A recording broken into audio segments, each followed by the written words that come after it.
তুমি বসতে বলনি? বলেছি, কিন্তু 5 মিনিট বসেই চলে গেল। জিজ্ঞেস করলাম তো কিছু বললো না।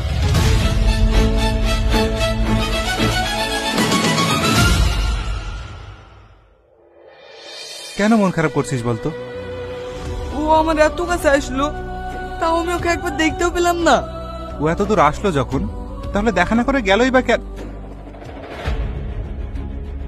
রোহন,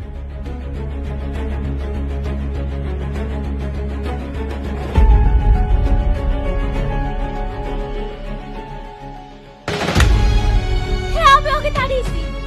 তুমি শুধু আমার হবে, অন্য কারণ না। তুমি কি বলছো ভালোবাসার মানে?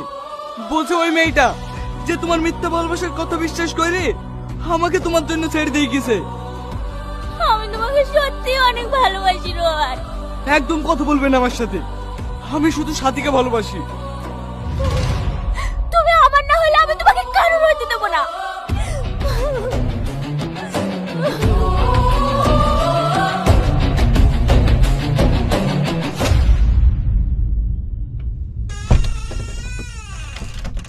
সাথী, দেখ তো মা, শাড়িটা পছন্দ হয়েছে কিনা।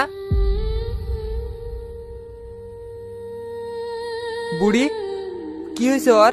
ও কিছু না চাচা, কাল বিয়ের পর আপনাকে ছেড়ে চলে যেতে হবে তো, তাই একটু মন খারাপ। ও দেন চাচা, আমাকে দেন।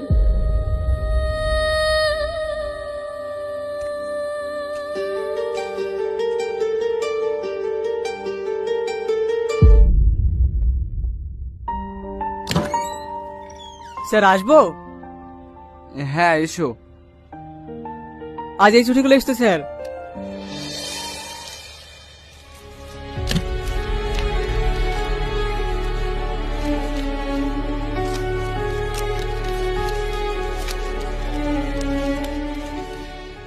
ভেবেছিলাম আর কোনোদিনও চিঠি লিখবো না আপনাকে, তবে কি করব বলুন, বেশ বড়ই অদ্ভুত জিনিস।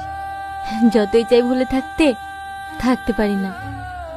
প্রতিদিন আপনাকে চিঠি লেখা আর রেডিওতে আপনার কথা শোনা, সবকিছুই যেন আমার জীবনের সঙ্গে জড়িয়ে গিয়েছে। জানেন, অনেক আশা নিয়ে গিয়েছিলাম আপনার কাছে। ভেবেছিলাম একটা বার ওই মানুষটাকে দেখব যাকে সারা জীবন মনে মনে ভালোবেসে গেছি, কিন্তু সেই স্বপ্ন আর পূরণ হলো না।